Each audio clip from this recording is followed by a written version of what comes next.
take a moment to take that in, Buckingham Palace in all its glory and the crowds outside. And the Victoria Monument in the middle there, very familiar sight to so many of us over the years. The police outriders just coming through, and we'll let you hear the crowd. I don't know whether you can hear it, Mary, but I can hear a cheer coming up, and I can see the car. I just about can see the Royal Standard on top of it, and a huge cheer and a round of applause has erupted.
Long live the King!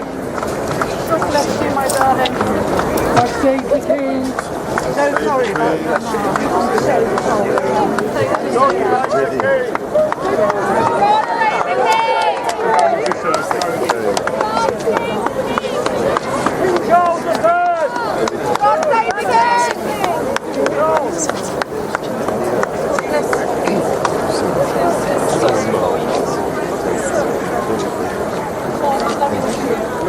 Put your phones down as we approach, guys. Enjoy the moment. Phone down, madam. Phone down.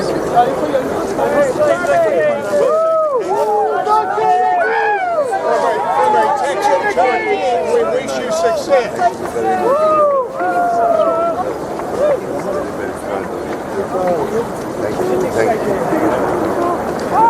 Thank you, Charles. Thank you, Charles.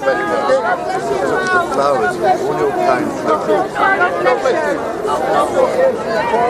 you. God bless you, Charles. God bless you. God bless you. You've got big shoes to fill, and I know you'll do. You're going to be great. You're going to be a fantastic coach. Good luck, Charlie. Oh, good luck, my darling. Oh, what man. Long live the King. God bless you. It's a great one. Come down, please, guys. 73 years they've known him as a prince. Now many of his subjects.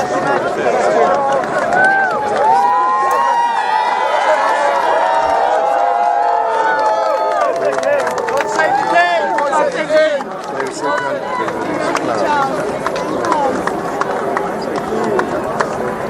Thank you. So sorry. Thank you. Wishing you fond memory. Thank you. Wonderful memory. Fond memory. Lovely to meet you.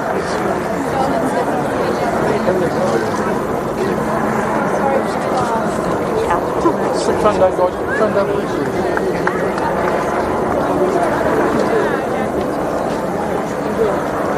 God save the King.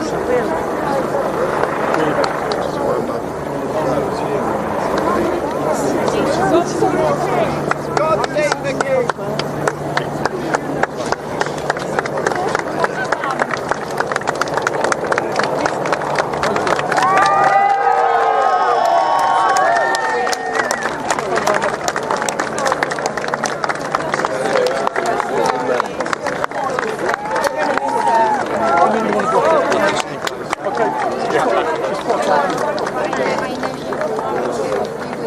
Sorry for yours. Guys, just put your phone down as we come past, please. Thank you. Thank you for coming out. Yes, we really appreciate it. We appreciate it. Thank you so much. Put your phones down, please, ladies and gents. Come down.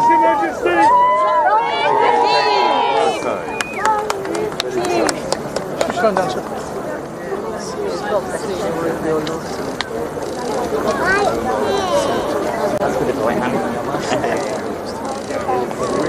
God save our gracious King, long live our noble kings. God save the King. We love Charles. King Charles. We love you, King Charles. We love your mum.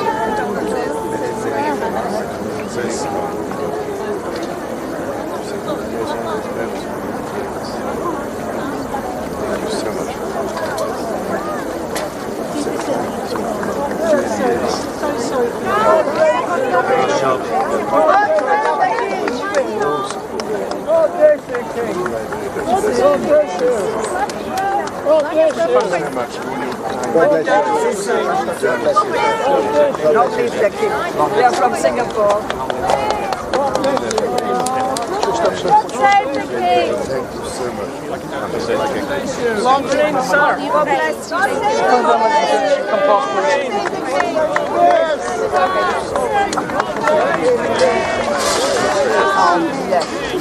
I'm not pushing Oh, it's just put your phones down. My deepest sympathies to your mum. Put your phones down and come past, ladies and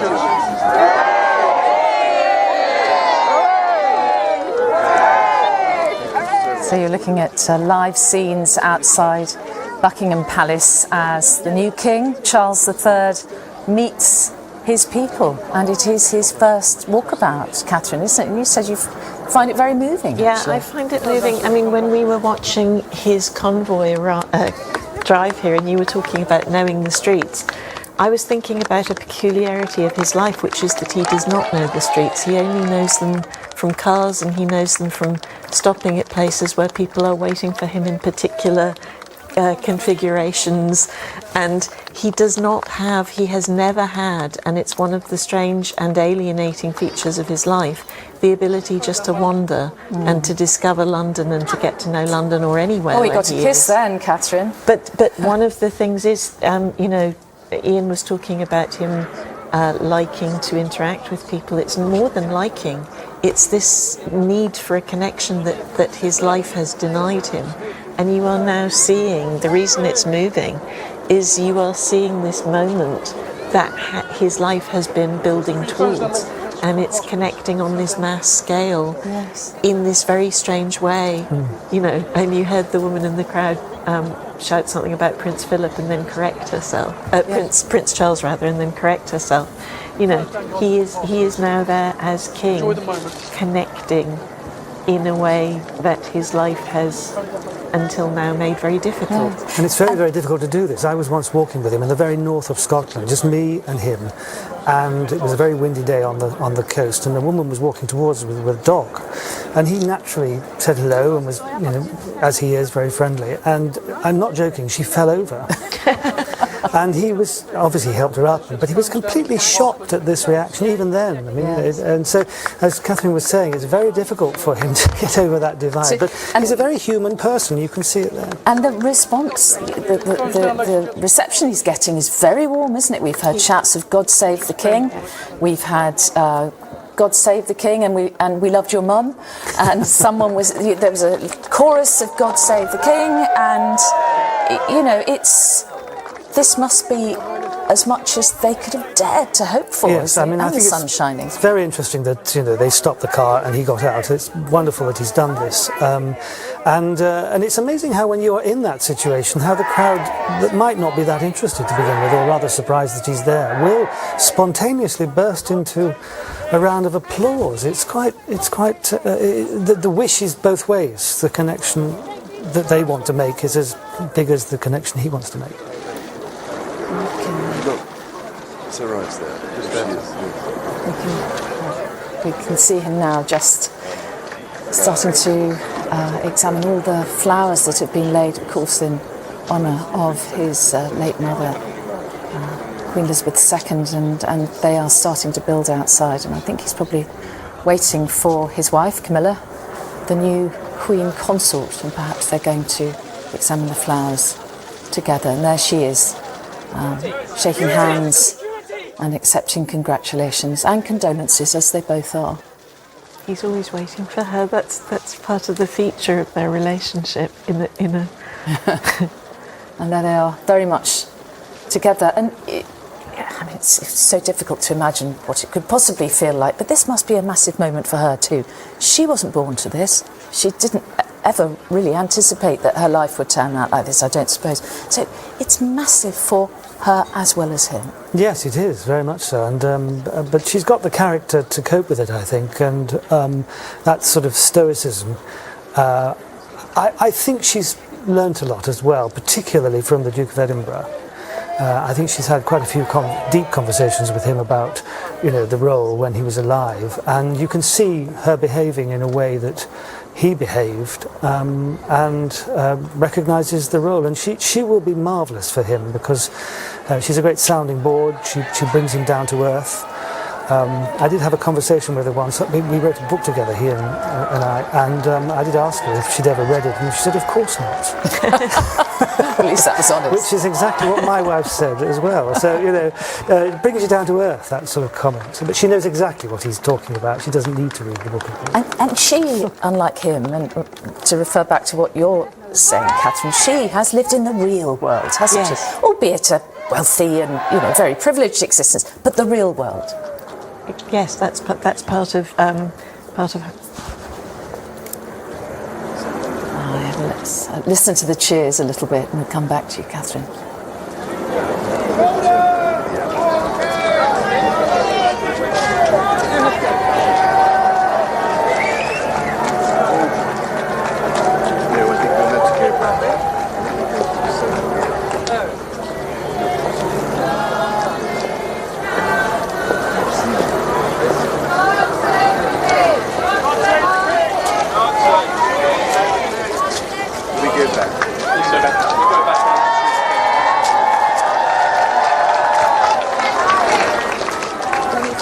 Clear to the side. Can you come to the barriers? To the barriers.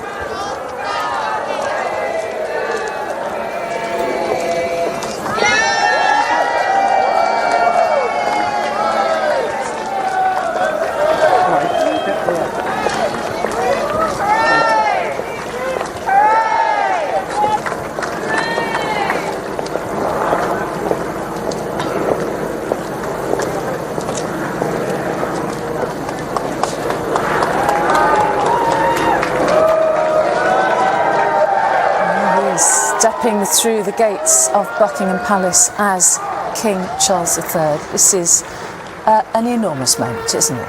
Big moment for him, yeah. I should imagine that's a very deeply symbolic moment for him.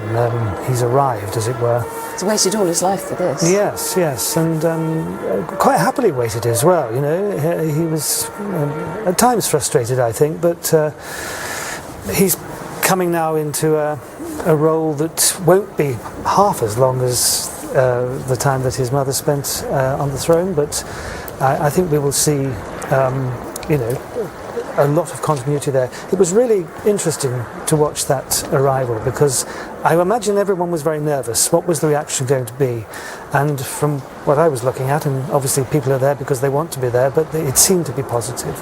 And people from all over the world, by the sounds of it. Did you see there was a Trinidad flag? Yes. One lady said, I'm from Singapore, and there did seem to be quite a lot of excitement and warmth.